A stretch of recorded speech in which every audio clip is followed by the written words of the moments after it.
this project is, thank you, leveraging school feeding and micro and small enterprises to promote access to healthy, sustainable foods among schools within the urban poor in Nairobi, Kenya, and Rwanda. So this virtual cross-border learning event is meant to share findings from this work and, of course, have reflections from ourselves as participants, drawing in our perspectives in terms of the context that we are handling or relating to issues around school feeding programs, and giving us an opportunity to build up for future actions by way of sharing those learnings. We have presentations from implementing partners, representatives covering both Kenya and Rwanda, and a very, very stimulating panel session where, again, we will be examining a number of issues in terms of current priorities on school feeding programs in the region.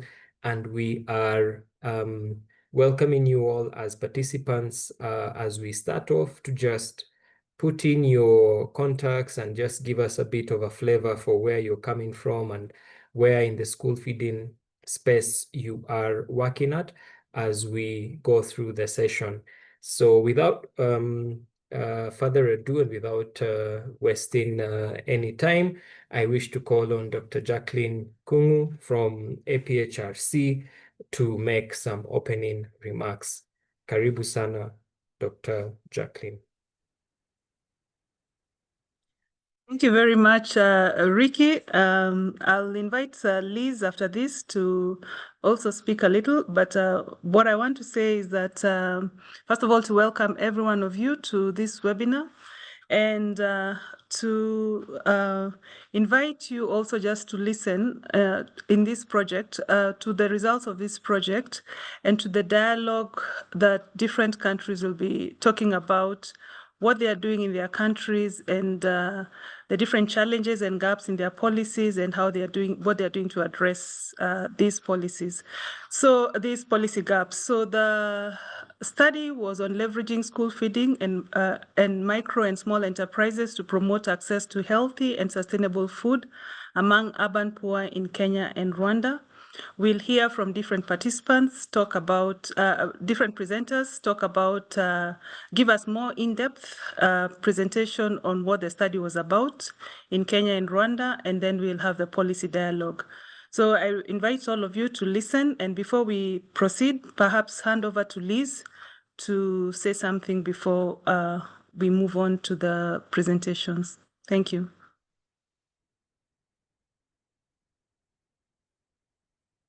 Liz, over to you.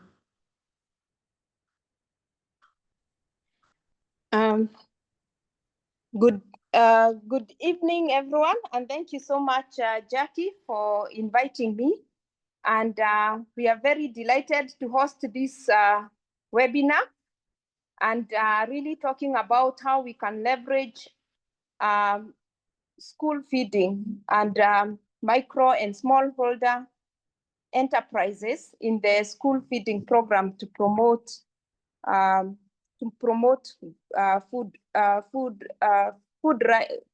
food security and health of children. So the issue of school feeding is very important. It's an issue of the human rights. By promoting school feeding, we are talking about promoting the right to food. We are talking about promoting the right to nutrition and basic nutrition. And we are also talking about promoting the right to health of children, school-going children, but also the right to basic education. Because when you promote school feeding, you encourage children to be in school and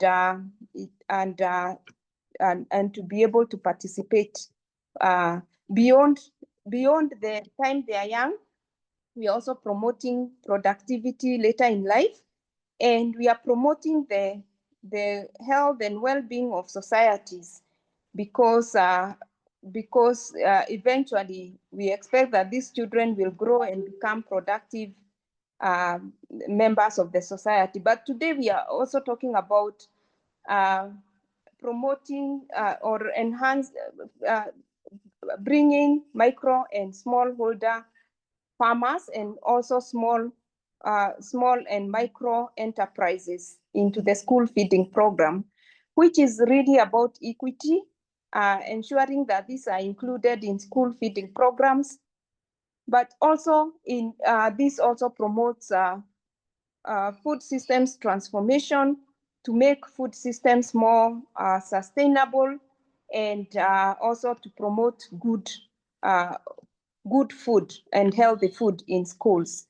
So it's all about all this, and so school feeding is very important. And at APHRC, that is African Population and Health Research Center, we are focused on food systems transformation, and we think that this angle of food systems transformation is very important because we promote equity, we promote health, and we promote resilience and sustainability in communities and in schools.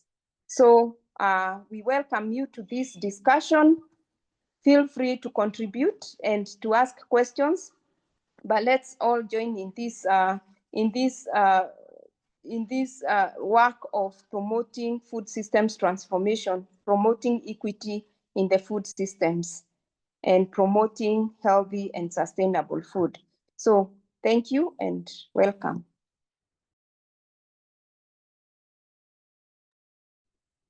Thank you so much, Dr. Elizabeth Kimani, for that welcome note and remarks. And again, as she has encouraged us, please let's be open to sharing in terms of our experiences and also contributing by way of reflections on the inputs that are shared from the findings of the research work. I also want to appreciate very quickly that we're already receiving some questions in the comment box. Maybe it is just thoughts in terms of your context, where you're coming from, and we really welcome them. We are taking note of all of them, and we will be reacting to them as we go through the presentation and also in the panel session that will follow. Without further ado, I'm going to call on Dr. Antonina Mutoro to provide us with an overview of the project in Kenya, including key findings. Dr. Antonina, kindly also a brief presentation of yourself. Thank you. Thank you, Ricky. So my name is Antonina Mutoro. I work at the African Population and Health Research Center in the Nutrition and Food Systems Unit as an Associate Research Scientist, and I'm happy to be here. So I'll share a brief overview of the findings from the work of the project we did.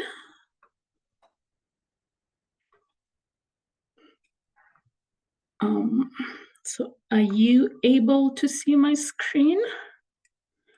And are my slides moving? Okay, perfect. Okay, thank you for that. So the title of this project is Leveraging School Feeding and Micro and Small Enterprises to Promote Access to Healthy and Sustainable Food among the urban poor in Kenya and Rwanda. The project was funded by the International Development Research Center, and I'd like to acknowledge their presence in this webinar. Thank you for joining. We worked on this project in collaboration with the University of Rwanda, Imperial College of Rwanda, Imperial College of London, and Wasafiri. So this project is part of an initiative called the Catalyzing Change for Healthy and Sustainable Food Systems, or CHeFS in short. And the initiative is co-founded by IDRC and the Rockefeller Foundation, and it aims to support healthier and more sustainable food systems in Africa through research and policy interventions. So for this presentation, I'll give a brief background to the project and overall aim, and then I'll talk through the different objectives that we had and share key highlights on the work that we did. And then I'll invite Dr. Theogene to give an overview of the desk review that was done in Rwanda. And then I'll come back again to share brief findings from the evaluation we did from this project. So I believe you're all aware that African food systems at the moment are unsustainable, unequitable, meaning that the most vulnerable people do not have access to healthy and sustainable foods, and they're also not resilient. So any shock that happens within the food systems has a negative impact in terms of access to healthy and nutritious food. And as a consequence, we've had high rates of food insecurity across the continent, malnutrition in the form of over and undernutrition, as well as micronutrient deficiencies are prevalent. And then we also have an increase in nutrition-related non-communicable diseases. And our food systems also have a negative impact on the environment. Because of all these challenges, all these challenges point to the need for food systems transformation within the continent. The most vulnerable groups that are affected by this include children, especially in low-income settings, and school children are also negatively impacted. And for school children specifically, you find that in low-income settings, some children, if they have a school feeding program, only get to have that one meal in school. But apart from that, within the school environment, there is aggressive marketing of less healthy foods, which exposes children to potentially poor dietary habits. So there is a need to create demand for healthy and sustainable foods within schools. And that's why we are considering school feeding programs as an entry point to food systems transformation. And this is because through school feeding programs, it can enable healthy and sustainable food systems that support local supply chains. And this is where the homegrown school feeding concept comes in. And then apart from that, through school feeding programs, students are able to access healthy meals, and they're also exposed to positive dietary habits. Apart from that, through school feeding programs are able to enhance food security and nutrition. And in Kenya and Rwanda specifically, school feeding programs can act as a link between different sectors such as agriculture, education, and health to ensure that children have access to regular nutritious meals. Through school feeding programs, we can also be able to fill in the equity gap. At the moment, in Kenya, for example, there's a relatively broad reach when we talk of school feeding programs, but then many children still remain excluded, especially those in informal and low-cost private schools in urban informal settlements. So for this particular project, we are considering working with micro and small enterprises and smallholder farmers, and this is because these two groups shape food patterns and consumption choices because they influence the food that's within our food environment, and they also provide a bulk of the food that's consumed within households. But then when it comes to school feeding programs, these two groups are excluded from consultation mechanisms. And this is because they have a limited capacity to supply healthy and sustainable foods to schools. They tend to operate at a very small scale and are affected by fluctuating food prices and inadequate capital. But apart from that, you find that they're not also able to participate in procurement processes because they're not formally registered. We also find that micro and small enterprises and smallholder farmers have weak business support systems, which threatens the business sustainability. And they also have limited involvement in business associations and cooperatives, which can enhance their functioning in terms of providing networking opportunities, training opportunities. And through these associations and cooperatives, they can have access to industry information, advocacy, and lobbying efforts. But we also find that there is a lack of an enabling policy environment that incorporates the voices of MSCs and SHFs. So through this project, we wanted to promote the access to and consumption of healthy and sustainable foods in schools in Kenya and Rwanda through enhancing the role of micro and small enterprises and smallholder farmers in its provision, using three main strategies. So you have one, which is engagement, capacity building of MSCs and SHFs, and then also advocacy. And then apart from that, we also wanted to create the demand for healthy and sustainable foods in schools. And we targeted 3 informal settlements in Nairobi. So that's Mukuru, Kibra, and Korogosho. So our first objective was to advocate for policy and regulations that strengthen the role of these 2 groups in order for them to participate in school feeding programs. And for this, we first needed to have an understanding of what the current situation was. So we conducted a desk review where we reviewed literature and policies on the inclusion of MSCs and SHFs in both Kenya and Rwanda. And through this process, we're able to document policies and strategies, as well as gaps within these documents and opportunities that we could leverage on to enhance the participation in school feeding programs. And then we also conducted a regional analysis just to showcase case studies of school feeding programs in 7 other countries within the continent. And then findings from the desk review, specifically the ones conducted in Kenya and Rwanda, were presented during dialogues. And the aim of these dialogues was to advocate for the inclusion in procurement of healthy and sustainable foods for school feeding programs, as well as the inclusion of micro and small enterprises in school feeding programs.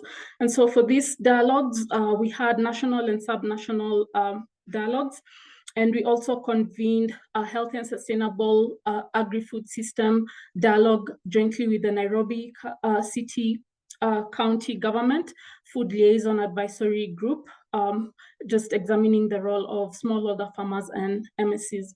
I think it's important to mention that this work was possible because of an advisory committee that was formed in Kenya that included key stakeholders from the Ministry of Education, Agriculture, Health, NACONEC, Nairobi City County, and the Nairobi City County Government. And this committee was instrumental in shaping and guiding the project that we implemented. And then apart from that, there's also a component where MSCs and SHFs were organized in order to be able to participate in FLAG, or the Food Liaison Advisory Group meetings, which is a policy making platform at the county level in Nairobi. So just a quick snapshot on key findings from the desk review in Kenya. So what we found was that strategies do acknowledge the importance of local sourcing for school feeding programs, but there is lack of guidance on how MSCs and SHFs can be included. There is a need for policy harmonization and capacity building, which is essential for scaling of inclusive procurement processes. And then also procurement systems are currently centralized and complex, which limits the inclusion of MSCs and SHFs because of the scale at which they operate in. And this can be addressed, or this challenge can be addressed by introducing procurement quotas for sourcing food from MSCs and SHFs. Say, for example, setting up a percentage of food that can be sourced from local suppliers. And then there's also the strengthening of aggregation models through investment in cooperatives for coordination and aggregation. And then through the desk review and the dialogues that we had, we're able to identify advocacy entry points through engaging with different stakeholders. And the main entry points we identified were draft policies that were being developed. So we had the National School Meals Policy, as well as the Nairobi County School Feeding Policy Guidelines. And we were able to review and participate in meetings where these discussions were had, and we were able to include comments and recommendations on how MSCs and SHFs can be included. So for the second objective, this was led by Wasafiri, And the aim was to strengthen the capacity of MSCs and SHFs so that they're able to organize themselves and supply healthy and sustainable foods to school feeding programs and markets in urban poor areas in Nairobi, and also to participate in decision-making platforms. So key activities included the organization of MSCs and SHFs into functional local business associations, and this enabled them to leverage on opportunities that will then enable them to supply foods to school feeding programs. And then there was also training and coaching of these local business associations so that they're able to engage in schools, to engage with schools and other MSCs and community members on healthy and sustainable foods. And just to highlight that this training was cascaded. So we used the trainer models where a few members of the LBA were trained, and the expectation was that they would then pass on the information that they've gained to other MSCs and SHFs. So the achievements for this objective included registration of 3 local business associations in the 3 study sites, and the associations have a total of 105 members. And then through engagements with the Food Liaison Advisory Group, MSCs are now recognized as flagged members, and they're able to articulate their position and lobby for their inclusion in school feeding programs. And they've also been able to participate in public participation of the policies that are currently in draft at county level. So there's a school feeding policy as well as the urban agriculture policy. And then the local business associations have been able to engage with bulk food suppliers to ensure sustainable supply of foods. And they've also been able to engage with small or informal schools on potential partnerships on school feeding. And then the third objective was now on creating demand for healthy and sustainable foods using participatory methods such as dialogues, cooking demonstrations, and radio shows. And for this, we worked with community organized groups, and we built their capacity and offered them a small grant that will enable them to engage school communities in the 3 informal settlements I mentioned. So that is Korogosho, Viwandani, and Mukuru. And within the groups that we selected, we included community radio groups in order to ensure that our message was widespread. And we targeted 4 schools in each site. So we had a total of 12 schools, and we targeted schools that have a school feeding program. So through these engagements, we were able to reach over 2,000 learners directly and over 700 parents. And then the engagements led to increased knowledge on healthy and sustainable foods, as well as food safety and hygiene during food handling. And then there's also a component of urban farming where school communities learned how to set up and maintain kitchen gardens in schools and at home. And then apart from that, MSCs and SHFs are also present during those engagements, and we were therefore able to link them to the schools that we were engaging. In terms of outputs, through this process, we were able to develop a training manual on healthy and sustainable foods, which was then used to train the community organized groups. And then the community organized groups in turn trained engaged the school communities on healthy and sustainable foods. And then we also developed several engagement materials, including a calendar and a comic book. So I'll stop there for now and invite Dr. Theogene to share findings from Rwanda. So I'll stop sharing my screen. Okay. Thank you.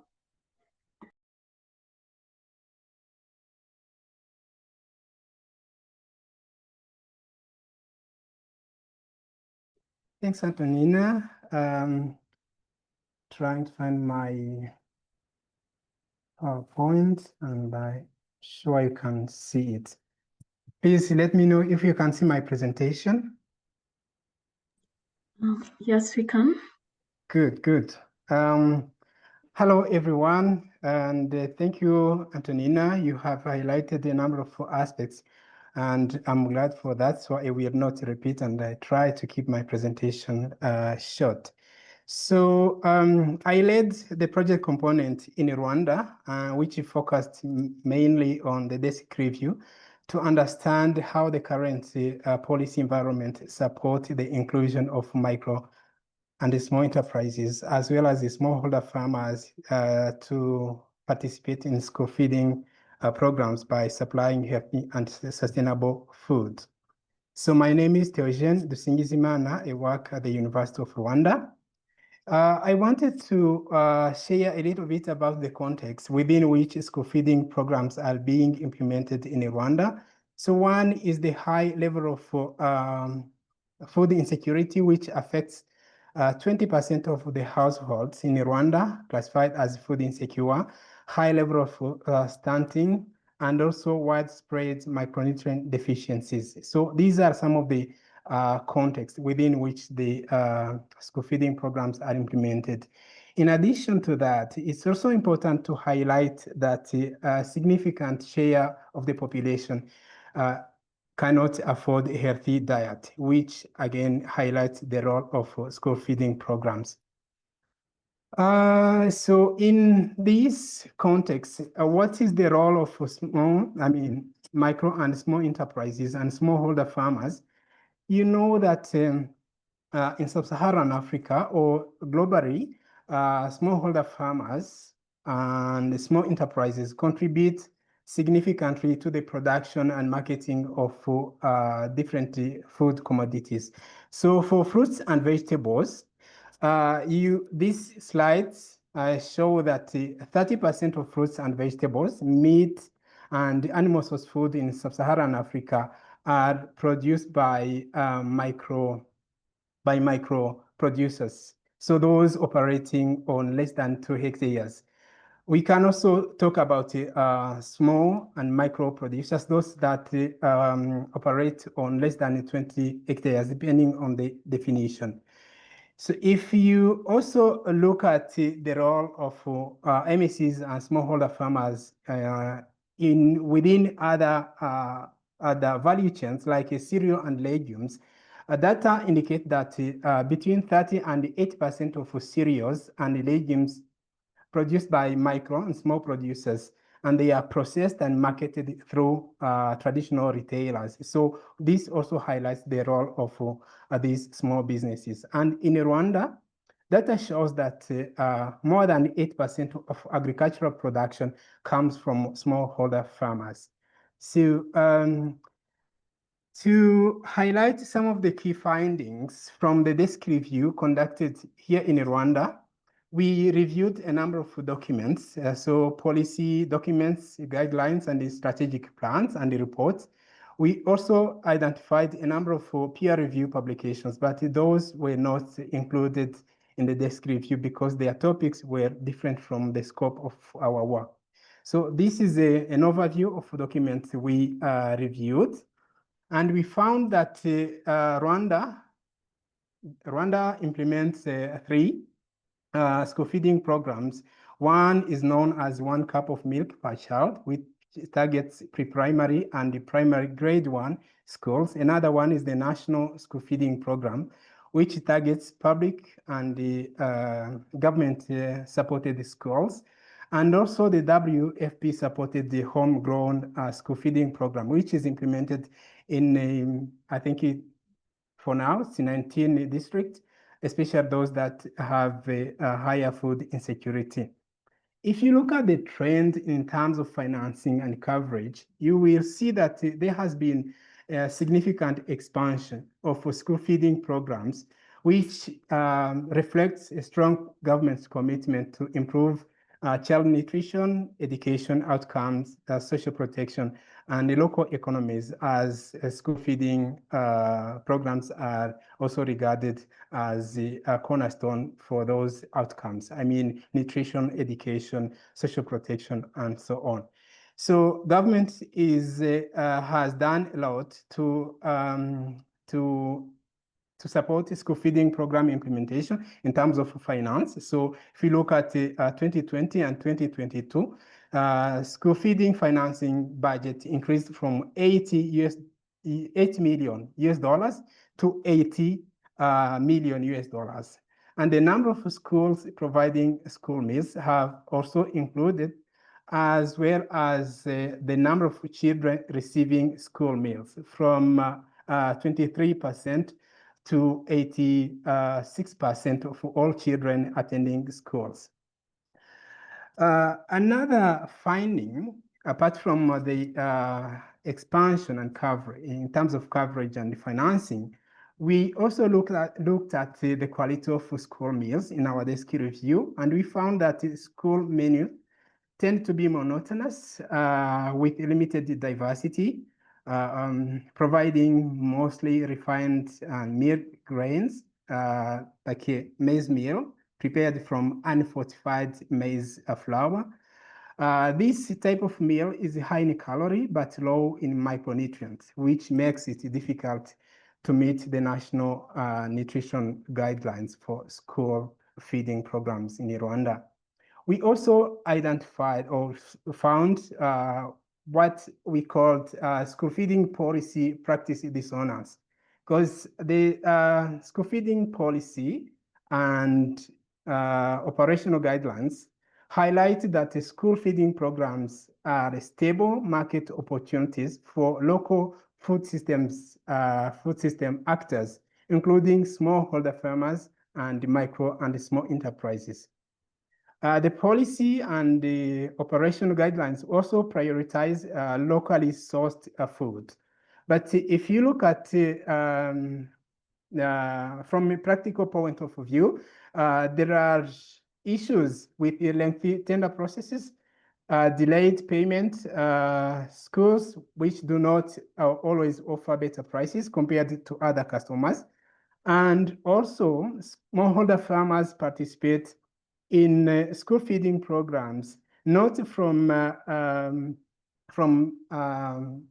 market-oriented participation, but primarily as parents, which again is a missed opportunity for them, because if we look at the school feeding policy, highlighting that it's a market opportunity for smallholder farmers, but those farmers participate mostly as parents, supplying food to fulfill their responsibilities rather than supplying suppliers seeking market opportunities. So you see that kind of a disconnect or dissonance. Among key gaps and challenges identified include financial constraints, which limit the ability of schools and parents to procure high quality ingredients. And this results, as I said, in monotonous menus. There is also an average cost of a school meal per students, which is not always aligned with the food price fluctuation. This is also a challenge given the food price fluctuation that is,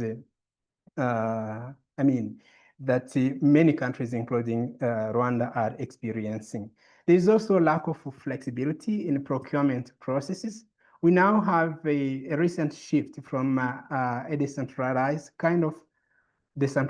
to centralized procurement system. And we still need to explore how this supports the inclusion of smallholder farmers and micro and small enterprises. There's also limited capacity of smallholder farmers and MSCs in terms of technical, financial, organization capacity to continuously supply enough food to school feeding programs. Other challenges identified include the high biomass fuel dependence, which also has a number of environmental implications, including climate change. Limited data on some aspects, including food waste. We don't know how much food is being lost or wasted within the school feeding procurement systems. And we also know have very limited data on gender impact. How much, how many jobs are created and for whom? Are those jobs for men, women, and other program benefits? So these are some of the key challenges that were also identified. We have 4 key messages. One, as I highlighted in one of the slides, there has been significant progress in expanding school feeding financing and coverage. And this reflects the positive policy environment and also the strong commitment from the government of Rwanda.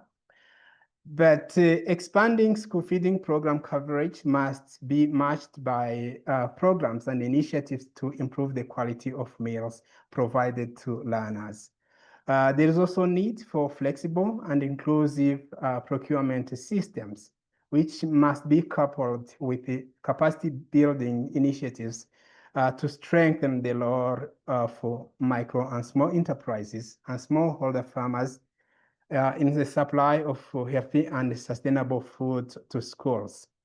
There is also need to adopt clean cooking to minimize the health risks for cooks and the other people involved in school feeding program, including cooking the foods, and also to minimize the environmental impact related to the high reliance on firewood for cooking the food.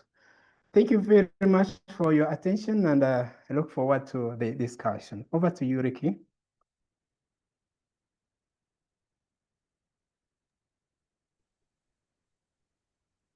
Thank you, Dr. Theogene. Thank you, Dr. Antonina, for your presentations. There are a couple of questions, but before that, I just, by way of recap and bringing in the questions, just noting from their presentations the key highlights from this research work, which really then present, I think, a very positive picture in the sense of the expansion of school feeding programs in terms of scope and ability to address a number of nutritional and learning outcomes, and the potential for micro, small enterprises and smallholder farmers to actually be part of the supply chain by virtue of both increased policy attention to this, both in Kenya and Rwanda, but also looking at opportunities such as the financing or finance environment. However, I think both presenters, sorry, Antonina, I think I've cut you off slightly, but I think just quickly before I bring back Antonina, I think just to highlight that both presenters have mentioned challenges around procurement systems, but also the nature of the meals in terms of variety and diversity. But before we go to the questions in the presentation, kindly let me just go back to Dr. Antonina for the rest of her presentation. Apologies for that skip. Antonina, over to you. Done. Thank you, Ricky. So I'm going to share just a very brief snapshot on findings from the evaluation that we did. I hope you can see my screen. Are my slides on presentation mode?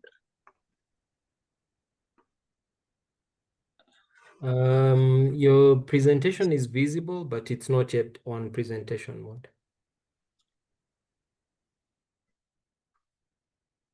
And now? Yes. Okay, thank you. So I'm going to give a brief snapshot of some of the findings we have from evaluation of the project. So we conducted baseline and endline assessments, mainly qualitative, just to assess knowledge, perceptions, and practices of healthy and sustainable foods within the school communities. And our target population for this evaluation was teachers in charge of school feeding programs in the respective schools, and we targeted teachers in each site. And then we also had key informant interviews with representatives from micro and small enterprises and smallholder farmers, and focus group discussions with parents. And we did this at baseline and endline. So for the baseline findings, what we found was that participants associated healthy food with a balanced diet, and they went on to list the various food groups, so like carbohydrates, proteins, vitamins, and the need to have those in our diet. And then they tended to define sustainable food as food grown with limited use of synthetic chemicals. And here we have a supporting quote for the balanced diet finding. So they're already aware in the learning of the importance of balanced food, and are taught in class from grade 4. So by grade 6, they know for food to be balanced, it must have the rule of 3, that is carbohydrate, vitamins, and proteins. And then for the baseline findings, also found that economic factors and food availability were key drivers of dietary choices, and not necessarily the nutritiousness of foods. And then in terms of implementation of school feeding programs, we documented a few challenges, such as delayed transportation for schools that were receiving food from outside sources. So some, like for example, some of the beneficiaries of the Dishina County project. So because of delayed transportation, that meant there was limited serving time. And then for the Dishina County project, they have wristbands which the children usually tap to enable them to eat, and it's called basically tap to eat. So you find that some children misplace or lose their wristbands, and are therefore not able to access meals when they've not replaced them. And then there's also inadequate community inclusion in decision-making processes, such as the selection of meals to be offered in schools. And then financial constraints also came up, as low-income households indicated that they're not able to manage feeding their children on their own when they're in school, especially when support lapses. And then parents also highlighted, or there's a highlight of delayed payments by parents, which then translate to children not being able to access meals. So in terms of some of the mitigation measures that were highlighted, there's one on just prompt communication, especially for the point on delayed payment by parents. There's a recommendation on prompt communication to parents on school meal accounts, and potentially embedding school meal costs in school fees structure for better planning. And then there's also a question around the perceptions around the inclusion of micro and small enterprises and smallholder farmers in school feeding programs. And this was considered a strategy for improving food quality, reducing transportation costs, and also boosting the local economy. But one barrier that was highlighted to the inclusion of MSCs and SHFs was stringent procurement guidelines and lack of capital. And we have a supporting quote around that.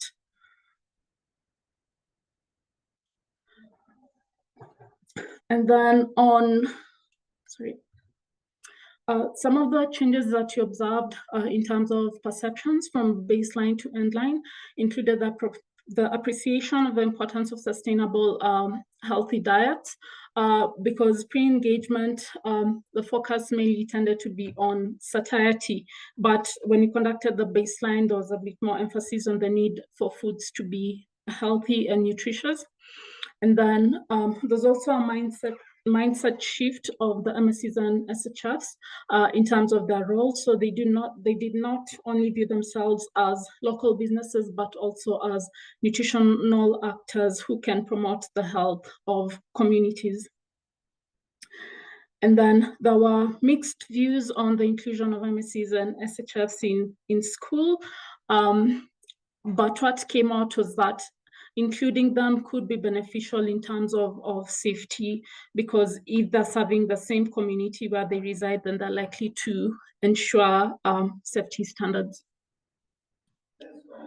So we also received feedback on the engagement that the community organized groups did.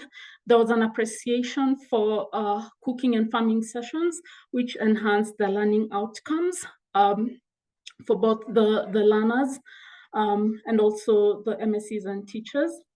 And then for community, like the community radio sessions that were held, significantly expanded the program's reach and also strengthened the visibility of MSCs and SHFs. So in conclusion, we can say that MSCs, there is a role for MSCs and SHFs in school feeding programs, and they can enhance the consumption of healthy and sustainable meals to marginalized groups, especially in informal settlements, but they do require support. So there needs to be an enabling environment, and this can be achieved through policy inclusion, the inclusion in various policies, so that they're deliberately included in school feeding programs. But apart from that, they need support in terms of finances and training to ensure that even if they're involved in school feeding programs, the involvement can be sustainable.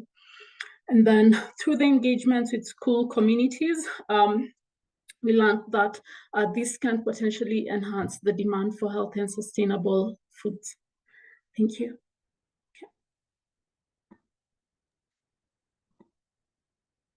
Thank you. Thank you so much, Dr. Antonina and Dr. Theogene, for your presentations. And again, as highlighted in those concluding remarks, the research work has actually shown that potential to shift the dynamic within the school feeding space by the inclusion of micro small enterprises and smallholder farmers. Before we move to the next segment, I just want to float back to our presenters a couple of questions that have been shared by participants. And again, urging participants, please, you can use the chat function on the Zoom platform just to share your thoughts or comments. So very briefly, we have, I think, 3 or 4 questions that I will just air as we prepare to go into the next session. So Dr. Antonina and Dr. Theogene, for your attention. So one question we have here from Linley Chiwana Kaltun is on the well-being, on the income and well-being of actors supplying the school feeding programs in Rwanda. I'm not sure if she's just being specific to Rwanda, given that there is also some input on Kenya. So her question in terms of summary says there's been much focus on the children, but what about the producers with regards to income and well-being of actors supplying school feeding programs? We also have a number of questions regarding the factors that are under consideration that contributing to the nutritional quality and safety of the food provided, and another question on how SMEs are managing to meet food safety and regulatory standards. Are they doing this successfully in terms of compliance, or are schools not very stringent on food safety requirements?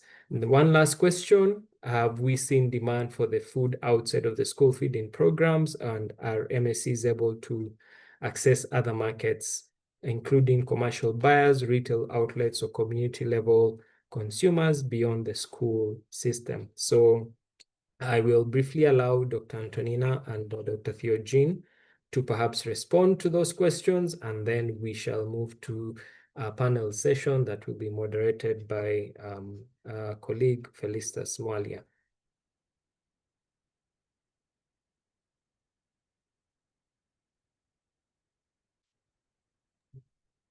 Dr. Theogene, do you want to go first?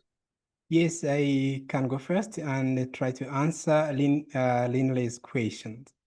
So the question is about the well-being and income opportunities for the for the suppliers. What we have seen is that there's a lack of empirical research on how school feeding programs contribute to the income in the households that supply those food to school. So we have limited, actually, I would say that research is limited. We don't have such data. And also, as I have highlighted in one of, in my presentation, we don't know much about the contribution of school feeding programs in terms of creating jobs for, disaggregated data around how many women, how many men. But what we know is that school feeding programs and schools are being supplied by individual parents as well as farmer cooperatives. So in those cooperatives, we assume that many are women because from the context of Rwanda, we know that many women farmers have joined cooperatives and are operating within cooperatives. So we just work on assumptions that school feeding programs are really contributing, and they are. But as far as these disaggregated data are concerned, we don't have such data. But I'm happy to learn that she's supervising Alice Nayabo, and we look forward to the findings from Alice's research. Thank you very much. Thank you, Dr. Theogene. Antonina? Thank you, Ricky, and thank you for those questions. So I'll start with the first one, which is on what makes food healthy. So for this, I would say it's a myriad of factors, including the food production methods. So do they ensure that the food is safe for human consumption? Methods, do they preserve the nutrients of the food? Do they enhance the nutrition value of the food? The issues also around handling. So it is a myriad of factors. But then when we come, so I'll move on to the food safety question and the capacity of MSCs and SHFs to supply healthy food. So one of the reasons why we included, like when it came to the training of building the capacity, there was a module on food safety because we appreciate that that can be a major gap. So within the project, the MSCs and SHFs were trained on food safety.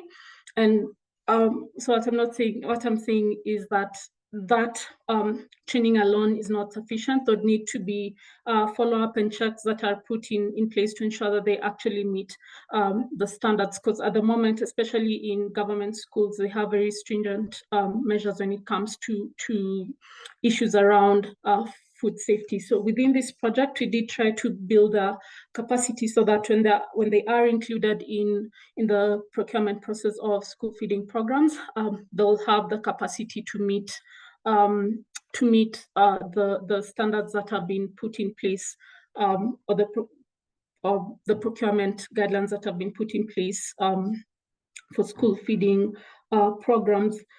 In terms of access to other markets, they do have access to other markets, and they've been playing a major role, especially when it comes to supplying food to households and communities at large. The major gap is that they're not actively involved in school feeding programs, and that was one of the questions that we wanted to address, or something that we wanted to address through this project. Yes, I think I've addressed the questions, unless there's a follow-up question, or I'd also like to invite other members of the team if they have anything else to add. Yeah. Thank you. Thank you, Dr. Antonina, I think, and Dr. Theogene. I think you've addressed the queries sufficiently. We do have another question in the Q&A, but I think I will leave that to the panel session that is coming up. I think that will be covered there quite adequately. So Hilda, the question is noted, but I think panelists can also answer within text. So without losing more time, I'm just going to invite Felicitas Mwalia to who is going to moderate this panel session, and she will introduce the panelists for this session that is now starting. Felicitas is a communications officer within APHRC's policy engagement and communications program, and she's a passionate as an advocate for social justice. So we do expect her expertise to come to bear as she engages with our panelists for this session that is starting now. And Felicitas, over to you. Yeah, thank you so much, Ricky. I'll be taking the team and our participants in the next segment of the discussion. That's our panel discussion. And good afternoon, good morning, and good evening to those who are joining us from different regions. As Ricky mentioned, my name is Felicitas Mwalia.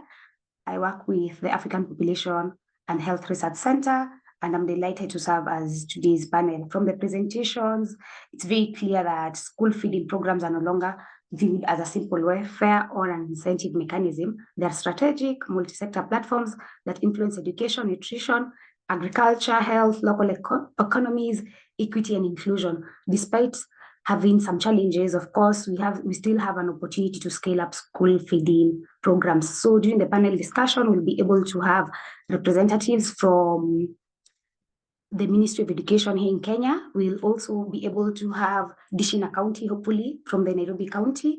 We also have a representative from Rwanda. We were really hoping to get a government official from Rwanda, but we were not able to secure a government official from Rwanda. So we'll have Theogene representing Rwanda, and then we also have Ethiopia, a representative from the government who will be able to share with us some of the models that they have existing and some of the emerging policy priorities they have for their countries, and unpack opportunities for inclusion of local enterprises and farmers, and identifying actors that can shape the next phase of school feeding systems in the region. I'll just do a brief introduction of our panelists before we go directly to the discussion. So just to save on time, it's best I just give a brief overview. I hope you're all able to see my screen.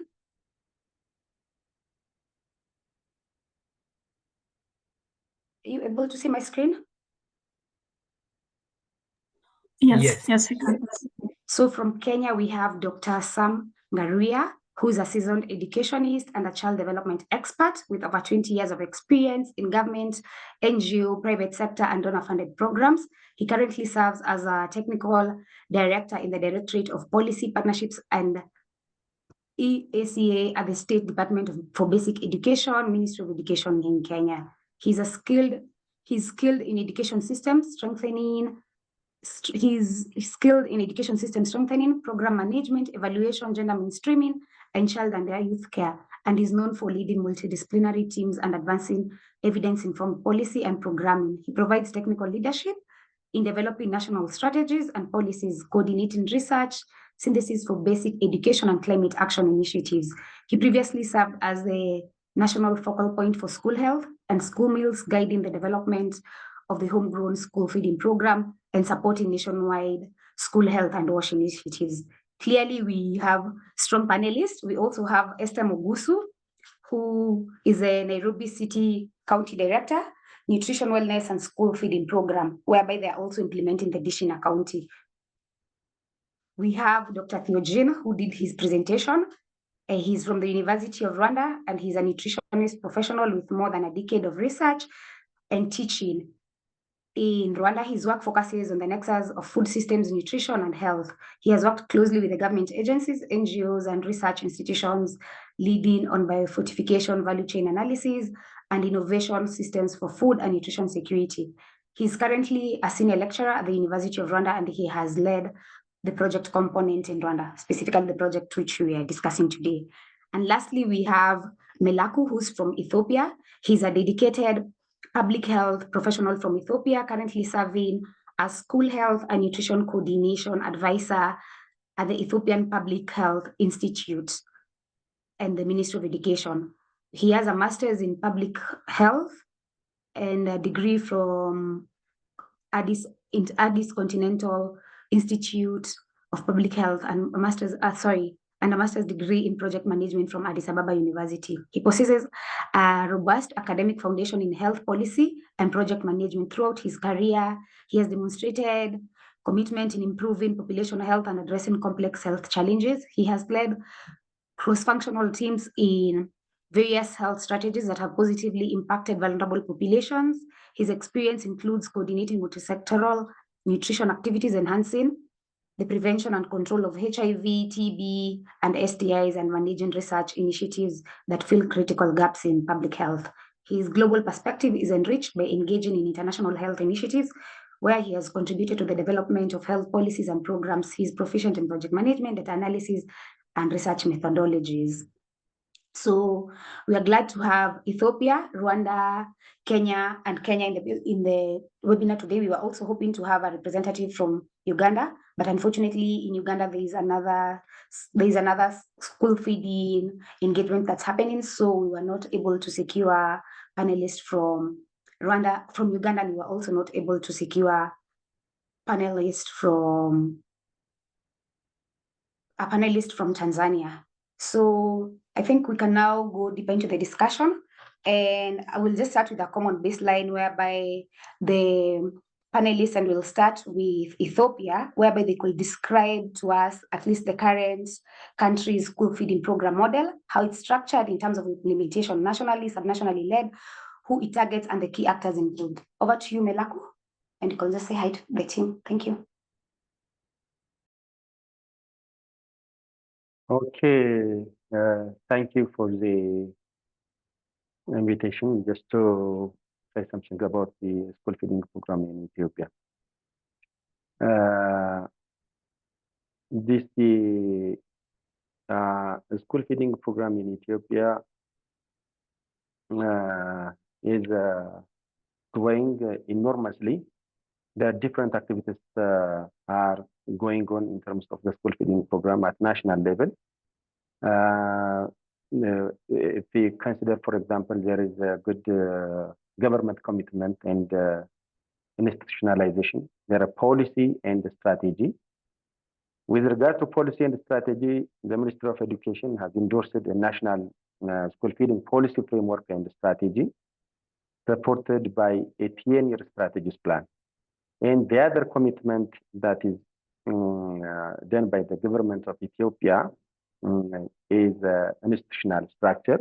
There is a dedicated school feeding directorate under the Ministry of Health, Ethiopia, and it has been established under the Ministry of Education just to oversee the program, the school feeding program, at national and at subnational level.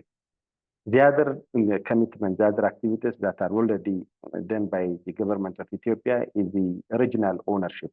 Some regional governments, notably the Addis Ababa City Administration, have institutionalized the school feeding program with an independent agency and a budget line.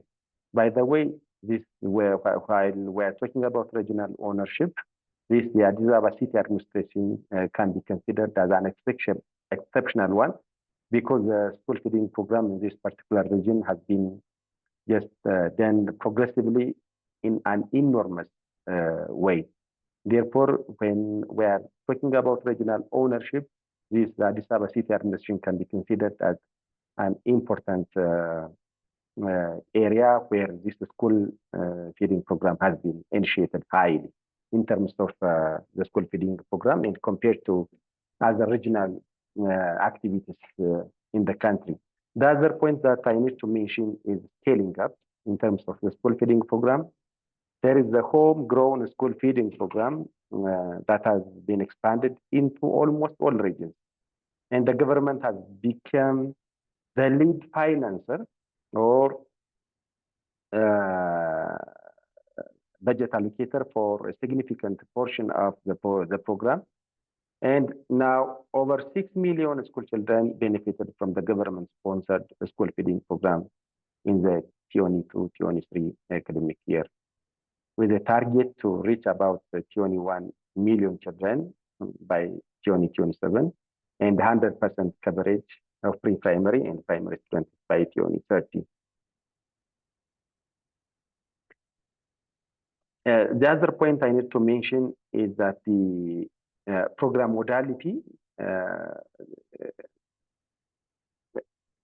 when I need to mention about the program modality, there is a homegrown school feeding program I tried to mention before.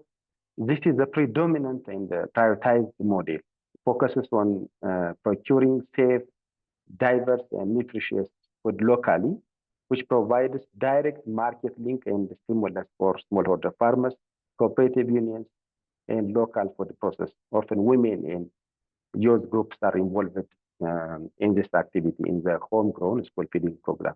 The other point with regard to program modality is partner support. The program continues to receive substantial technical and financial support from partners like the WFP and other partners. WFP is mainly the most important partner in Ethiopia that contributes the school feeding program in the country. And the other point I need to highlight is key benefits and success of the school feeding program in Ethiopia. As you all know, there are benefits, successes gained from this program. One important aspect is the educational outcome. When we are talking about educational outcome, various studies show that positive impact on school enrollment, attendance rate, and reduction in dropout rates and classroom repetition is improved. So no dropout at all, meaning that it has reduced from the previous experiences. The school enrollment has increased, the attendance rate has increased. Therefore, the educational outcome is very important relatively in the country. The other benefit is the nutrition benefit. The provision of at least one safe, nutritious hot meal, usually fortified. Now we are coming to fortified food just to be served. That helps alleviate short-term hunger and contribute to improve dietary diversity and nutritional status. The other important point is economic impact. The homegrown school feeding program model generates local employment, particularly for cooks and food preparers, and stimulates local agricultural production and the economy. This is at least a good progress, though no remarkable achievements have been made in this area in terms of the economic impacts for this mentioned groups of individuals, such as the cooks, the food preparers, and the like. The other point is social safety net. As you all know, the school feeding program can be considered as an important social safety net program, and so that it provides lots of support to vulnerable and economically disadvantaged individuals at the national level. The challenges to the program is I need to highlight most important constraints in terms of the school feeding program. The first one is financial constraints. Lack of consistent and dedicated national budget line for the school feeding program remains a major challenge for long-term sustainability. Funding is often inadequate to meet the growing need, especially with rising food costs and inflation. Now in Ethiopia, the cost of living is high, inflation is skyrocketing, and therefore funding is inadequate, and there are different constraints in terms of this. And therefore, the financial constraint is now the most important constraint that we are facing in the country. The other one is when you go to the sub-national levels or regions in Ethiopia, there is inconsistent budget allocation for this program. Different regions have different budget allocations for the school feeding program. Therefore, there are various inconsistencies in terms of budget allocation for the program. The other is infrastructure gaps. Many schools lack the necessary infrastructure, including hygiene kitchens, proper ventilation, secure storage facilities, and adequate access to clean water and sanitation facilities are the most important challenges that we are facing in terms of infrastructure gaps at various schools in the country. The other point challenges that I need to mention is implementation and coordination, inconsistent supply chains, and delays in the delivery of food rations are available. We couldn't just try to contain these challenges nowadays. Therefore, there are inconsistent supply chains and delays in the delivery of food rations when you go to subnational levels and go down to the school level in many districts of the country. The other point is a need for greater coordination and collaboration among the various implementing ministries, education, Ministry of Education in Ethiopia, Ministry of Health, Ministry of Agriculture, and other development actors lack some sort of coordination and collaboration in terms of supporting the school feeding program in the country. The other point is operational issues like underpaid teaching workers and an increased workload for school staff. The other point is quality and targeting. Challenges in ensuring the provision of consistently high quality, hygienic, and nutritious foods are the challenges in our country. Diversity is an important issue. The quality of the food, the hygienic issues, hygienic matters in terms of infrastructures that I mentioned. All these related factors can bring about some sort of negative effects on the school feeding program that could be provided to the schools and the students. And the other point I need to mention is that some regions face issues with targeting, leading to a perceived sense of dependency among students and parents from diverse socioeconomic backgrounds. These are the challenges that we are facing. May I continue the recommended solutions and the way forward? We'll get to that. Not at the moment. We'll get to that. Thank you so much, Melako. We'll get to that. Thank you for sharing. Yeah, we'll get to that. So I'll just like to move to back home here in Kenya, where we have Dr. Sam, who will be able to share with us the current school feeding programs here in Kenya. Over to you, Dr. Sam. Are you with us? Dr. Sam? Yep. Yes. Yeah, you could just you can see me. So you could just briefly describe our country's current school feeding program model, how it's structured in terms of implementation and who it targets and the key actors involved. Thank you very much and good evening for everybody. I thank you for having me to participate in these discussions. And for Kenya, I worked for the school feeding unit some times back. I'm no longer there, but we are doing policies, which also include the school feeding policies. But basically, in Kenya, there are different models which are in operation. Basically, if you go to learning institutions or schools, you can find models ranging from carrying food from home and they eat in school. You may have other approaches where schools have organized themselves within their own means and money is contributed and then food is bought and is prepared at the school and children or the learners are served at school. Those are initiatives organized by parents and the school community themselves. But on a broader sense, the government of Kenya, through the Ministry of Education, has been supporting school feeding program. And this has been going on in partnership with the World Food Program.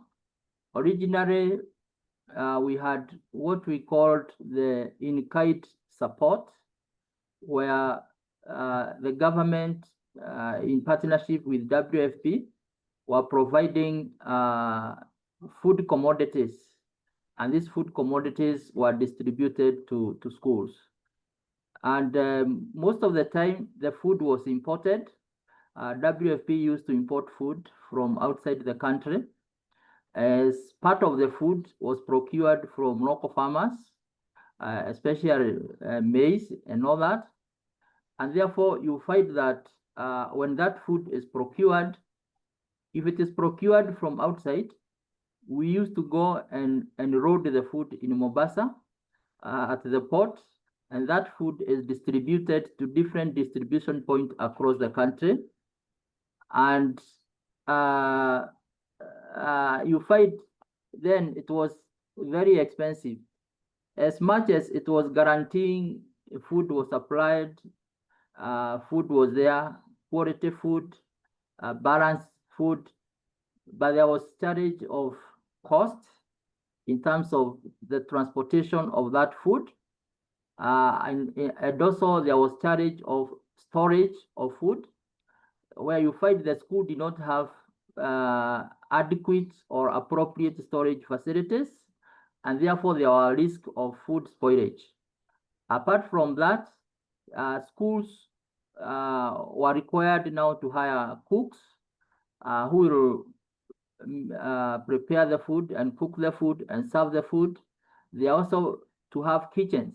And most of the time when you do monitoring and you go to those schools, you find there were challenges in the type of kitchens they had, the type of energy they were using, and also the cost of hiring the cook and ensuring the cook meet the health standard required by the Ministry of Health. So it wasn't easy. And because of that, we transitioned to what we call the homegrown approach as another model.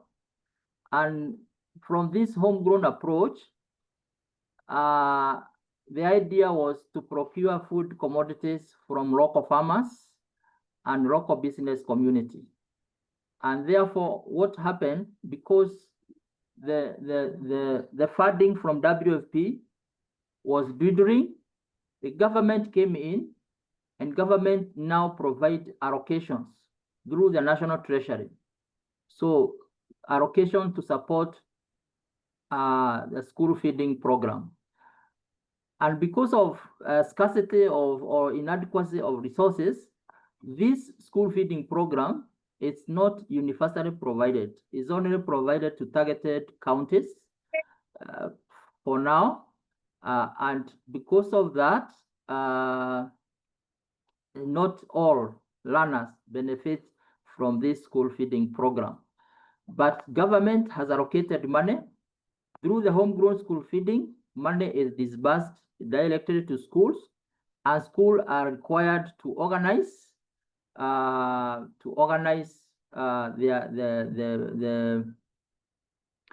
procurement of food from local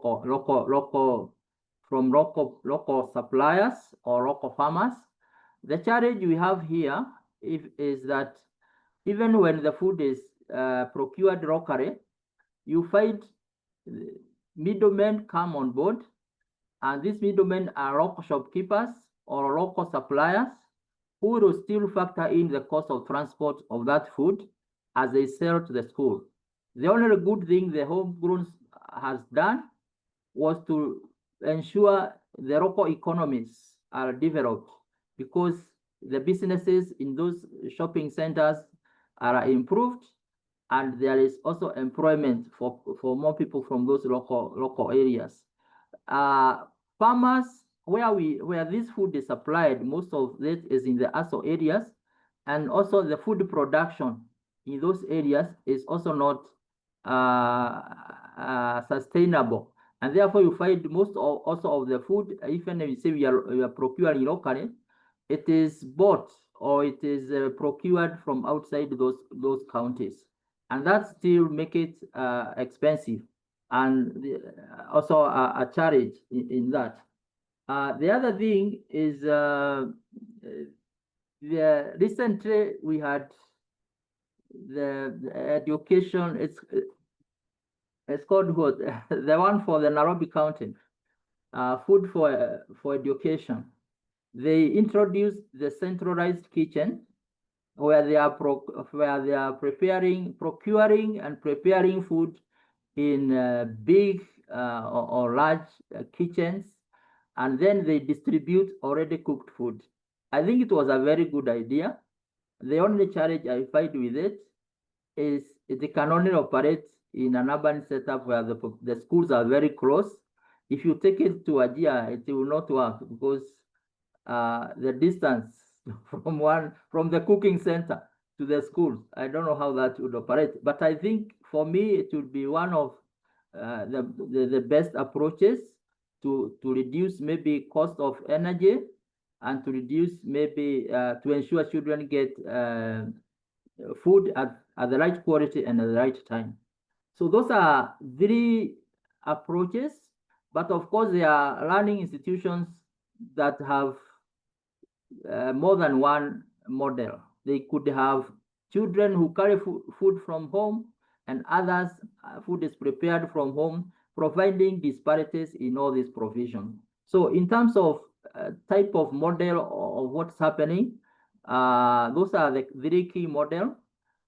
In terms of management and governance, there is a national level management coalition that govern the provision of school meals or school feeding program. But at school level, we also have the school board of management, and we also have the school feeding committees, which are appointed, and they were well trained on how to handle food and how to ensure food sustainability. So I would say in Kenya, there is that effort that has been going on. The only challenge is only targeted, but government now, the greater goal and the greater policy is to ensure a universal provision of school meals. So we are looking at modalities, how school feeding can be provided in all schools, irrespective of the category or type of schools. This is what is being proposed in the ongoing policy or school feeding policy. I would wish to stop there. Maybe we can discuss other issues as we move on. Thank you. Yeah, thank you so much. Thanks for the insights. We are really looking forward to ensuring at least all schools benefit from school meals. So that's quite impressive what you've shared what the government is planning to do. And just maybe to emphasize, we have some comes from the national government, but we also have Esther Mugusu supposed to join us. I hope she's joined us, who comes from the county government, whereby they're implementing the Dishina County program.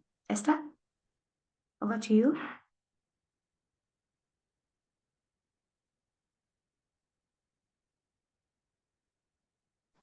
As you... Sorry, Feli, I think there was a problem. I don't know what happened. Some people are removed, a few people are removed, including myself, but I had joined on the phone. So I think Esther was one of them. So, and she's unable to join back. Oh, okay. Thank you so much, Louise. Yeah, unfortunately, we'll miss out on that, but at least Dr. Sam has been able to mention some of the things that are happening at the county level. So we'll move to Rwanda, where we have the privilege of having Dr. Theogene again sharing with us some of the model. He'll be able to share with us again the model in Rwanda. Over to you, Theogene. Thanks, Felix. And I want to make a correction. I'm a panelist, and I'm speaking. My contributions are based on the data that we have as a researcher, not representing the government of Rwanda, as you mentioned earlier. So we just wanted to highlight that. Well, in Rwanda, we have 3 models. One is the what we call 1 cup of milk per child, which targets pre-primary and the primary 1, so grade 1 students. And that program serves milk twice a week. We have another one, which is called the National School Feeding Program, which targets public and government-aided schools and to provide meals to, hot meals to children, whether they are in day or boarding schools. We also have another one, which is the WFP-supported program. It's called Homegrown School Feeding Program. That one started with a district where we had high food insecurity, and that program supports schools in those areas. So a number of districts, not country-wide. In terms of actors, I think the government, of course, the government of Rwanda is the primary actor, and it implements school feeding programs through the Ministry of Education, which is the leading body. Other implementers, other actors include, of course, parents, because in those, one of those programs, like national school feeding programs, parents are among the key contributors. So they have to contribute whether cash or in-kind contribution. We also have civil society and the other development partners that support school feeding programs in different aspects, including WASH, including providing school kitchen materials, and et cetera, et cetera. In terms of implementation, we have a national steering committee which oversees school feeding program implementation at national level, but we have other technical working groups and the committees at the national, district, and school levels. So those committees and the technical working groups, they also support the implementation of school feeding programs.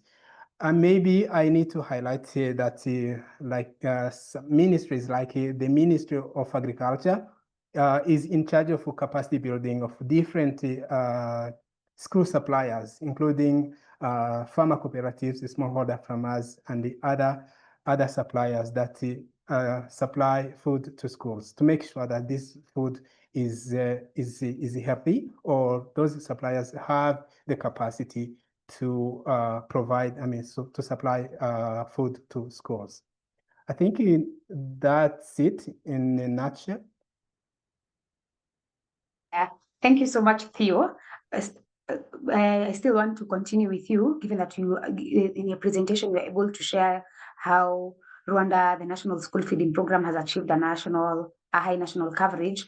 Perhaps, are you in a position to share with us what are the current priorities, and whether related to financing nutrition standards or local sourcing are shaping the next phase of implementation? I would say that, first of all, school feeding programs is one of the key priorities in the national development frameworks, including the recently launched national, NST2, so the National Strategy for Transformation #2, which is a 5-year government program. So school feeding program is highlighted as one of the key priorities to fight hunger and also end all forms of malnutrition. So it touches different SDGs. So the government regards school feeding programs as one of the key priorities to help the country achieve sustainable development goals. So in terms of maybe the strength of school feeding implementation in Rwanda, I think one of the key strengths is the organization, strong coordination to implement the government, the school feeding programs.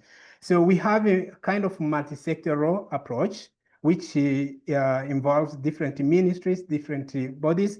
And among those ministries, I would mention Ministry of Education, Ministry of Agriculture, Ministry of Industry and Commerce, and the other ministries, Ministry of Finance. So they join together in the implementation of school feeding programs. So one is that school feeding programs enjoys this strong coordination. And also in terms of other procurement mechanisms, we have seen a recent shift from kind of a decentralized model to the centralized procurement system, where the government wants to enhance efficiency in the school feeding implementation.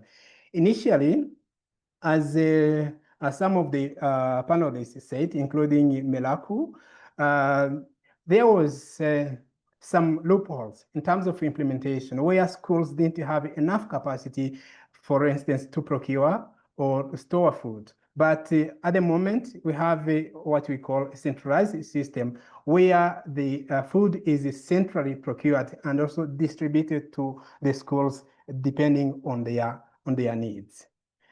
Other aspects that also support school feeding program implementation in Rwanda include some innovations by different actors.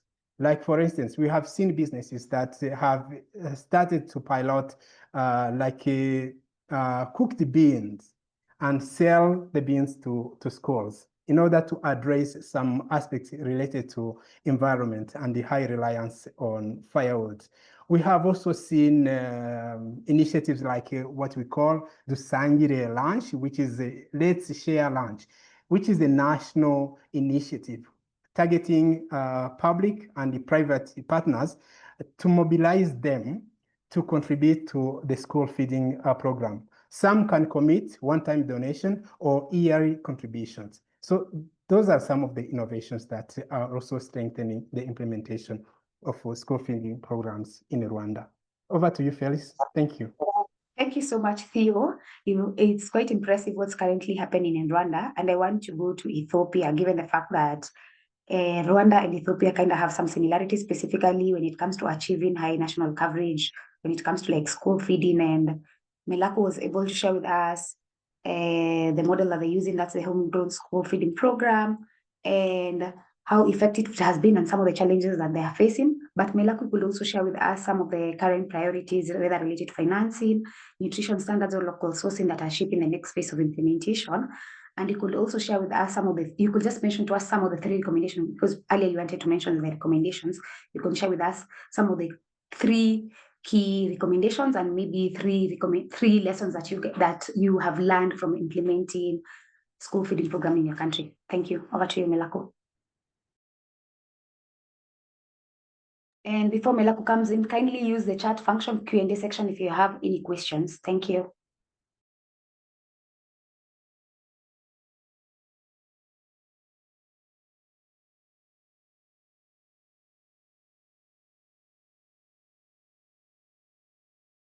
You are on mute, Melako. We can't hear you. Okay, sorry. Yeah, in terms of the priority of the school feeding program in Ethiopia, as I tried to describe it before, there is some kind of commitment on the part of the government, but it lacks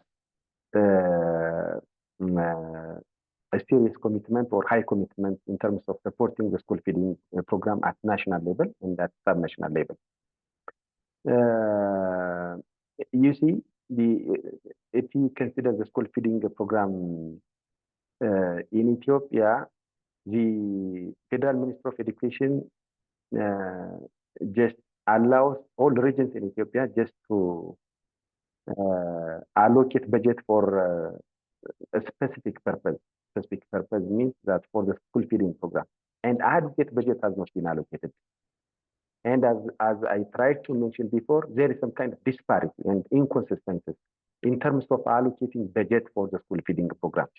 That means when you go down to the sub-national level, no serious commitment in terms of allocating adequate budget for the school feeding program. Allocating the school feeding program, meaning budget allocating for the school feeding program, means that no workforce at all. That workforce has to be supported and capacitated for the program. And at the same time, there should be some sort of linkage between schools and other smallholder farmers, and at some time, the small enterprises in the country. This linkage is, I can say, is extremely poor. No a strong link between smallholder farmers and small enterprises in the country, just to provide, to supply different types of cereals and other crops that should be provided for the school feeding program.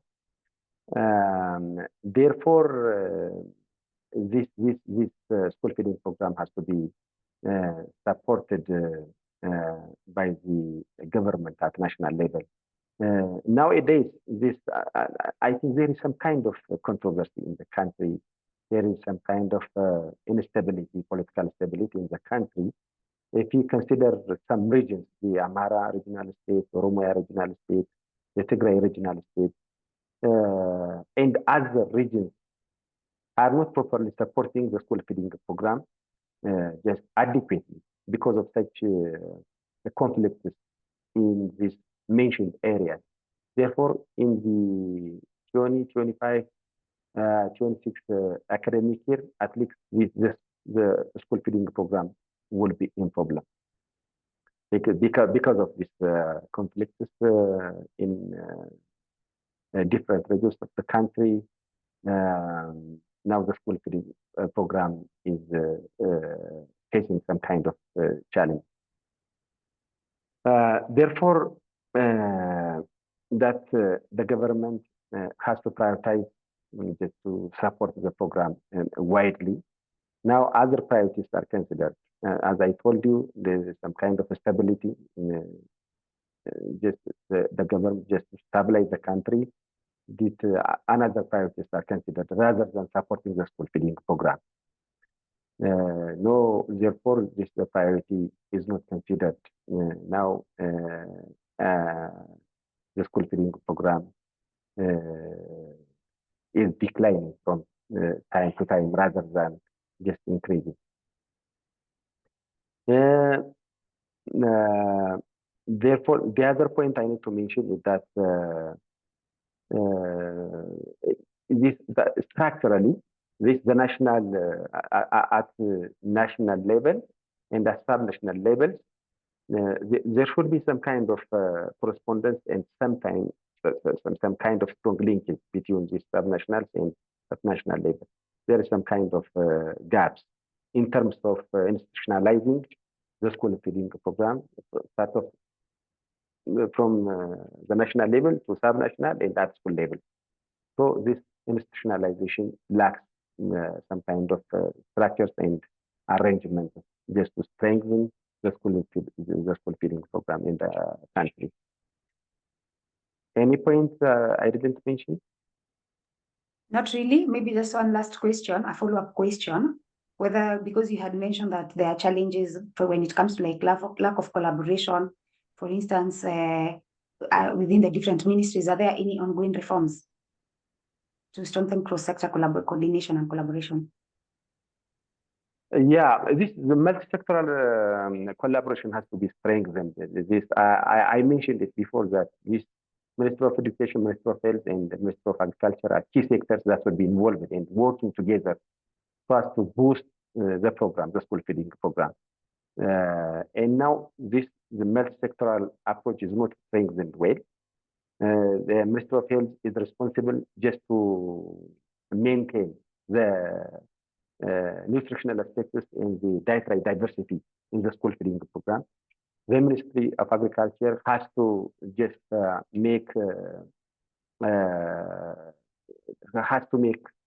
has to create enabling environment for the supply. The smallholder farmers and small enterprises has to be strengthened with the support of Ministry of Agriculture in Ethiopia.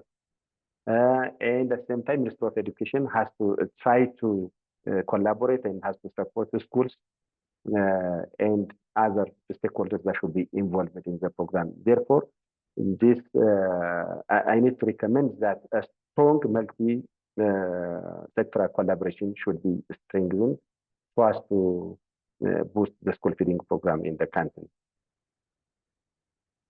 Thank you so much, Melako. Thank you. We still have another round of questions, so let's just hold on. So I'll move to Nairobi, Kenya. We have Esther who's been able to join us. So Esther, given the fact that Dishina County is a success, what are the unique features? What unique features are working particularly well under this model, and what lessons can we learn? And I know from the national level, Dr. Sam mentioned that they are also hoping to ensure that all schools going forward in the future, that at least all schools benefit from school meals.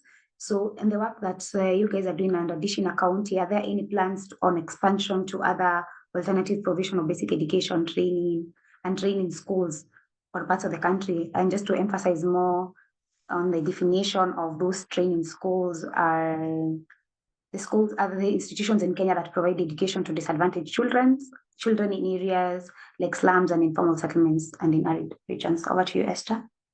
Thank you. Thank you, Felicitas, and thank you, colleagues.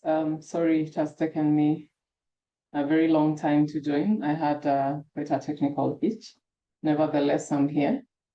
So just going right to what you've asked me, what are the unique features of Dishina County? Unique features of Dishina County. First, we are working at the subnational. I know Ms. Tangaruya was here for the national government, and Nairobi City County is one of the 47 subnational levels in Kenya. And I'm saying this for the sake of those who are from the other countries. And so in Kenya, in the devolved government, it is only the early childhood development education centers that have been devolved to counties. But Nairobi City County has taken the initiative to partner with the national government so that we are able to extend beyond the early childhood development education centers right into the primary schools and the junior secondary. So our program basically is a universal feeding program for learners in public institutions who are in preschool, that is the early childhood development education, public primary schools, and also what now in Kenya we are calling the junior school. Number two, we are doing, the funding is through a partnership agreement. We have a parental cost share where parents are paying a little fee, and we've actually created proportions for that. So for the entire amount of money that we pay, so the government comes in at slightly over half, so that's about 55%. Then we have the parent paying 11%, and then we have partnerships that support us to pay at about 30%. So that brings to our 100%. And so that is also a unique feature because we are not able as a government to fund all the learners to be able to feed. Something else is that our logistics and our planning is also done through a digital system. And this digital system actually helps us to plan for our meals. So we normally say parents are able to pay using mobile money, and we link this up with the child's database, where a wallet has been created for every child. So the money from the mobile money will go direct into the child's wallet. And with every meal that they have, we call it tapping. So as they tap to eat, the exact amount of money for the day is deducted from the child's account, and so that the rest of the money will be there for the subsequent days. In case the child does not have enough money in their wallet, then the parent is notified to be able to add in more money. And sometimes continuous what we call unsuccessful taps, then it raises a red flag that this child is probably unable to pay up for the program.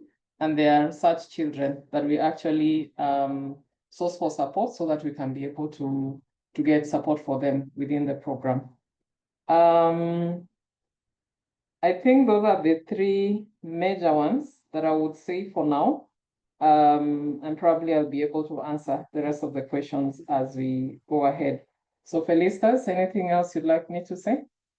Not at the moment. So I think because of time, we were to finish the panel by 4:50 p.m. and it's now 4:50 p.m. What we can do is at least open the session to our participants for them to also be able to ask questions. And then, yeah, we'll figure it out from there. So do we have questions from our participants?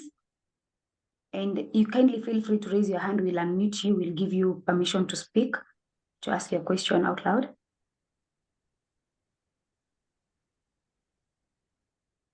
Ricky, do we have questions on the chat?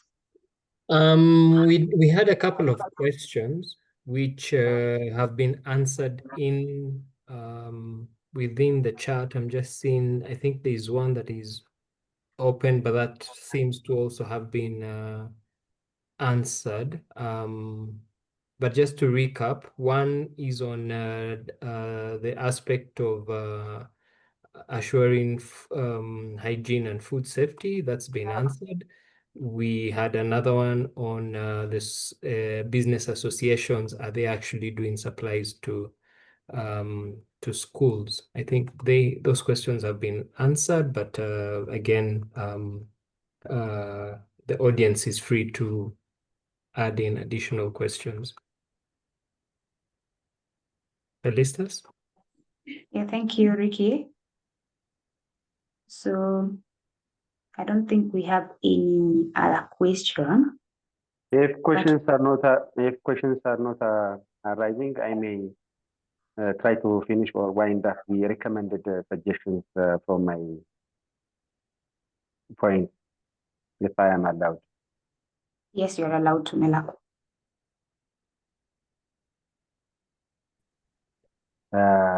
Thank you. I do have recommended points with regard to the school feeding program. And one recommended point is sustainability and finance.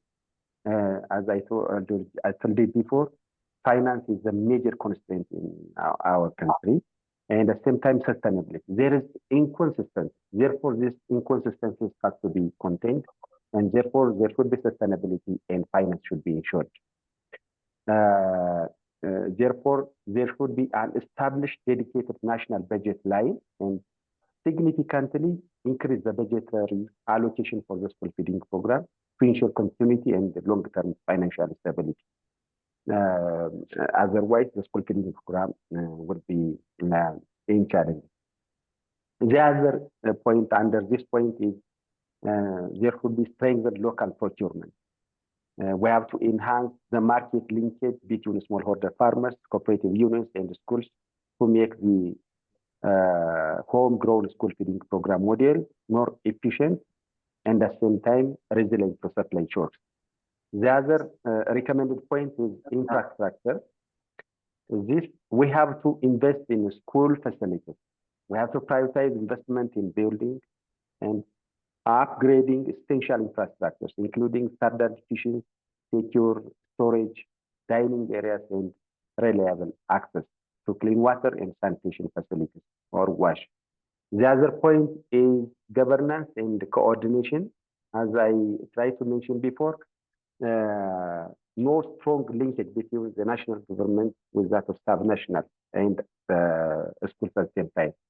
Therefore, we have to enhance intersectoral collaboration and improve coordination mechanism between the Ministry of Education, Ministry of Health, Ministry of Agriculture to integrate the school feeding program with health and nutrition intervention and agricultural production support. And at the same time, we have to standardize operations.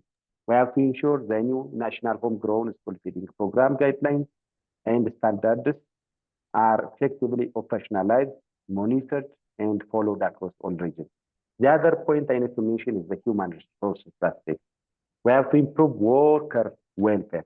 We have to address the issue of underpaid workers by ensuring adequate and timely payment for cooks and other program staff.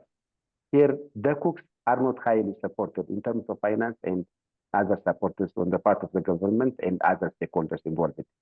And the other point is monitoring and evaluation. This, we do have poor monitoring and evaluation mechanisms.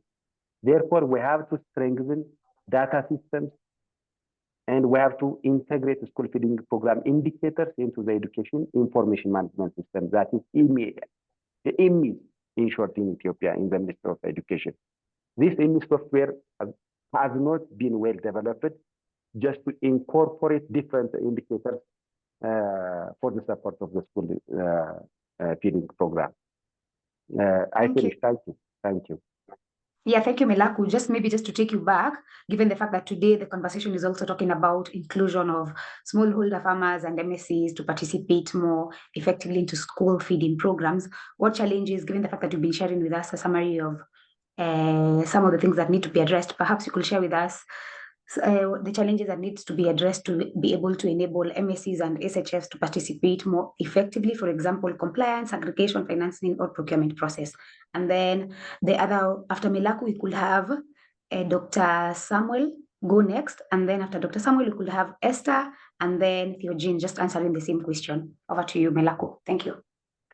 Yes, as I mentioned, I tried to mention this, the support and the priorities that should be done on the part of smallholder farmers and small enterprise in Ethiopia. It has not been started well. There is some kind of progress, but the smallholder farmers are not prioritized and are not supported on the part of the government. Therefore, there should be capacity building activities on the part of the government, and an adequate budget has to be allocated so as to link the smallholder farmers to schools and regions in the country. This is the point that I need to highlight. Therefore, we have to strengthen the monitoring and evaluation aspects so as to strengthen the smallholder farmers and the micro enterprises that should be operating in the school feeding program so as to provide an adequate supply to the program. Thank you. Anything not answered? No. Thank you. Over to Dr. Sam. Thank you very much. Can you repeat the question, please? So, what challenges must be addressed to enable micro, small enterprises and smallholder farmers to participate more effectively, for example, on compliance, aggregation, financing, or procurement process to the school feeding programs? Because the discussion is very much. Thank you. Yeah, thank you very much for that question. I think under the school feeding program, homegrown school feeding program, there's a priority for involvement of smallholder farmers and micro enterprises, basically to stimulate the local economies. As I said earlier, the challenge is how do they work on that?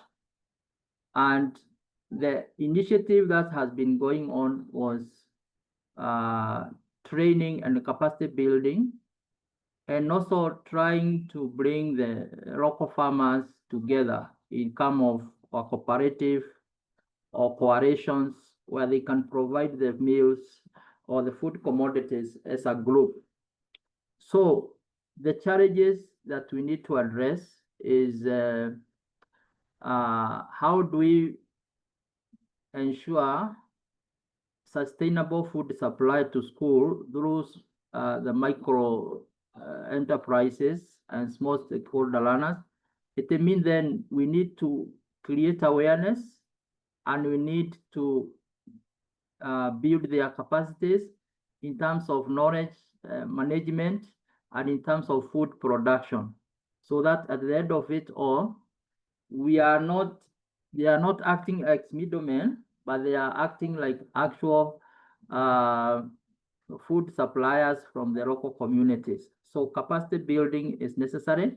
It is therefore also important to provide operational guidelines of how such organizations can operate through the school system to ensure sustainability of this food supply. So we need also to have clear policies and guidelines as to how the smallholders and micro enterprises need to operate to be able to be suppliers of food commodities to school. I think the other area we are looking at is how to ensure the food provided is of quality, and therefore the Ministry of Education is working together with the Ministry of Health and Ministry of Agriculture and the National Treasury to strengthen the cooperation and to strengthen the governance that to bring together the county government and as well as the local communities to strengthen them. And therefore, strengthening of this cooperation so that it functions, it works well, is also a priority that needs to be promoted if we are to ensure these local farmers are participating. I think the other challenge we may need to address is these local farmers and small microholder enterprises, they may not have adequate resources to ensure adequate food supply throughout. And therefore, in which way can they access credit so that maybe they can be able to have money available to be able to source for these food commodities. So therefore, it is important to look at how to build their capacity in terms of credit access. And I think in Kenya, there are various modalities. We already had the youth and women enterprise funds. And therefore, even such local farmers could be organized in such a way that they can access credit. And therefore, they don't expect to fail. They already have a ready market to sell their food commodities.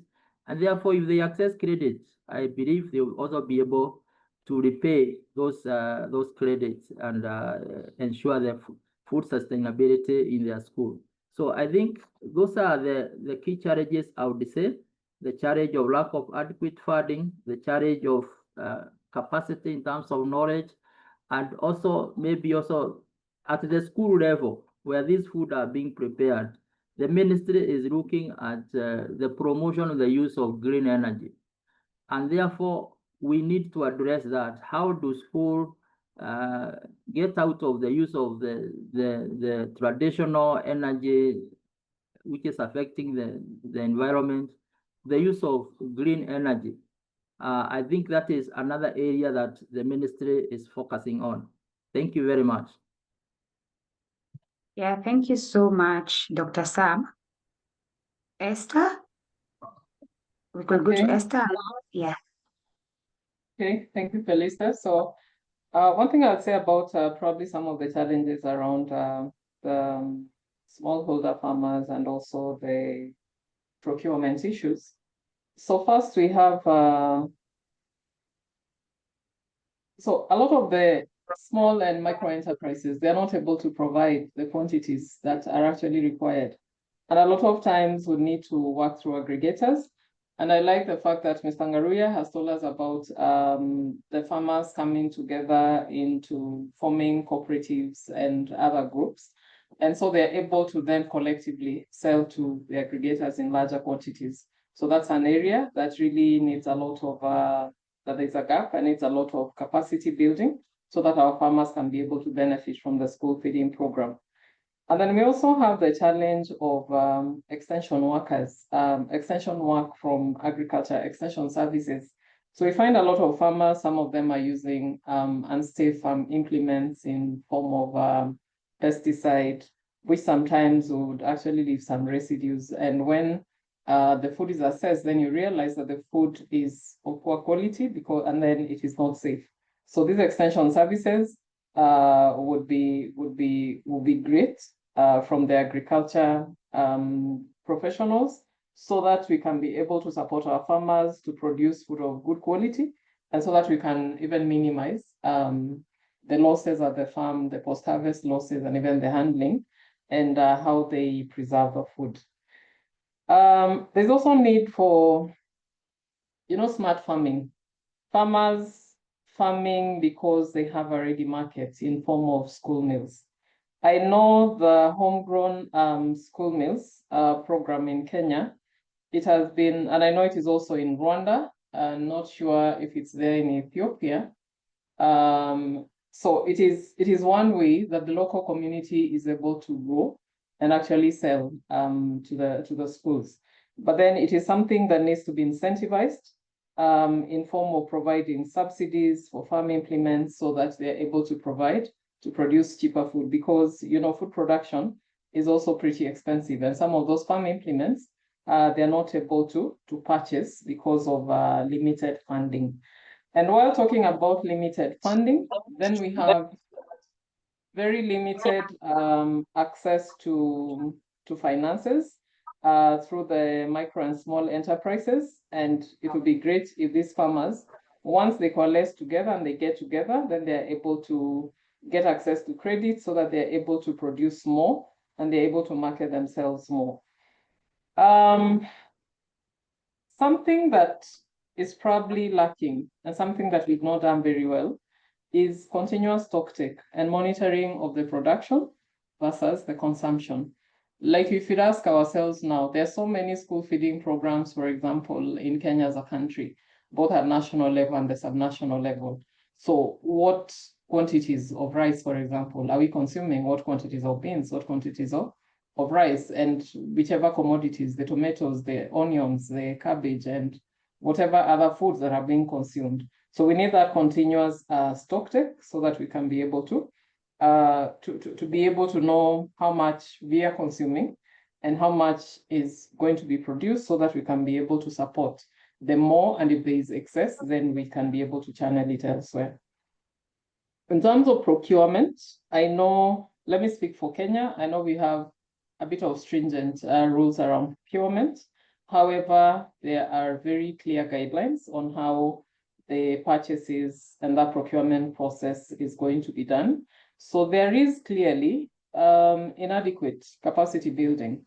So our smallholder farmers, our MSMEs, they need to be capacity built on how to treat the government, especially because we are the ones who are doing a lot of the business around school meals.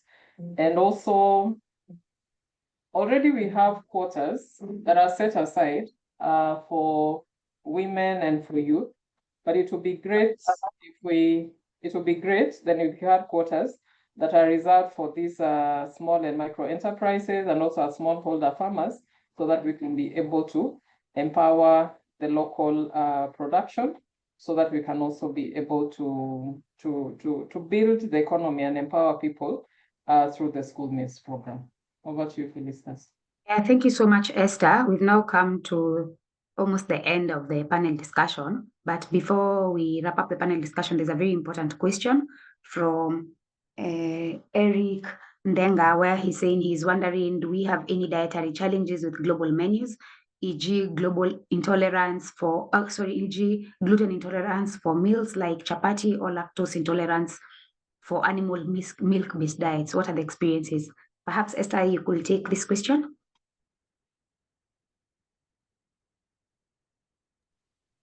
Kindly come again, Felicitas. I think I got distracted. So, yeah, we have a question from Eric Ndenga, where he's wondering, do we have any dietary challenges with global menus? For example, gluten intolerance for meals like chapati, or lactose intolerance for animal-based diets. What are the experiences? Okay, what I could say, and what I said in the beginning, for our case, we are doing a universal feeding program. I know that we have children who are probably, some of the children living with special needs. And this is something that we are grappling with. Actually, currently, we are developing our policy. And some of the gaps that we've identified within our program is that we have not yet been able to cater for children with special needs.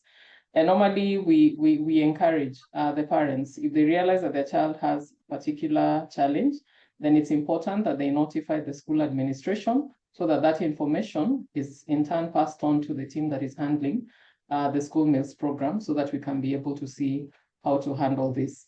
And what we have recommended so far is that learners with special needs, then we need those instructions. we have not reached a point where we want to address challenges of individual learners. And so that one, we leave it expressly to the parents and their care providers so that we don't, again, chew too much more than we can actually swallow. Okay, yeah, thank you so much, Esther. And thank you everyone for joining us. And of course, from the discussion, we are hearing a strong alignment around procurement reforms. There's also an aspect of multi-stakeholder collaboration, capacity support, and the inclusivity of SMEs and SHFs into school feeding programs. So a big thank you again to all our panelists for your rich and practical insights. We've had clear opportunities and policy alignment, stronger financing and nutrition standards, and of course, overall, the inclusion of SMEs and SHFs into school feeding programs. We really, really appreciate. As APHRC, we are truly thankful. And I'll now hand over to Jackie to give the closing remarks. But before I hand over to Jackie, I'd like to share with you a bookmark which we have that has all our outputs in case you want to access the policy brief which Antonina shared during her presentation. And in case you want to access all the other outputs we've produced under this project, kindly scan the QR code. And over to you, Jackie. Okay. Thank you very much, everyone, for your participation in this webinar. I really appreciate you. First of all, I'd like to thank the participants for your contributions and for the questions that you've asked. And as a way of summary, I think a few key points I think I would like to highlight. First, we had the overview of the CCHeFS project in Kenya and in Rwanda. And through Antonina and Theogene gave the overview, so I really want to thank the presenters, Antonina and Theogene. Then we've heard about the school feeding program models in Kenya at the national level and Nairobi County, Rwanda, and in Ethiopia. Thank you very much, the panelists who talked about that. We've heard about the unique strengths and innovations with school feeding in these countries. We've heard about the top policy and operational priorities guiding school feeding program scale-up. And we also heard about the opportunities for inclusion of MSCs and smallholder farmers in school meal procurement. So with these points, I just want to also give a vote of thanks to our panelists for their presentation, for their contribution, and for responding to the questions. So thank you very much. So we are coming to the very end of the CCHeFS project, but we are hoping that the key points and the key things that we've talked about here will continue, and we'll have an opportunity to scale them up and to continue making sure that we strengthen our school feeding programs in the different countries. Thank you very much. Over to you, Ricky, to close the webinar.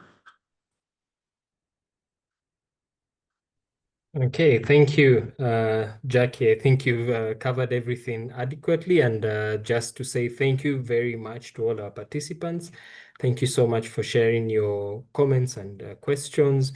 And as we close, I'm just asking Felicitas once more to flash to share the link so that participants can take a screenshot of the same. So kindly, please grab that screenshot, and then you're able to use your scanners to access all the materials. So each screenshot in passing takes you to a specific product. So kindly grab that screenshot, and please interact with the materials and do engage with us. So we appreciate your time, and we wish you all a good rest of the day. Thank you so much for your time and participation. Have a lovely rest of your day. Asanteni sana.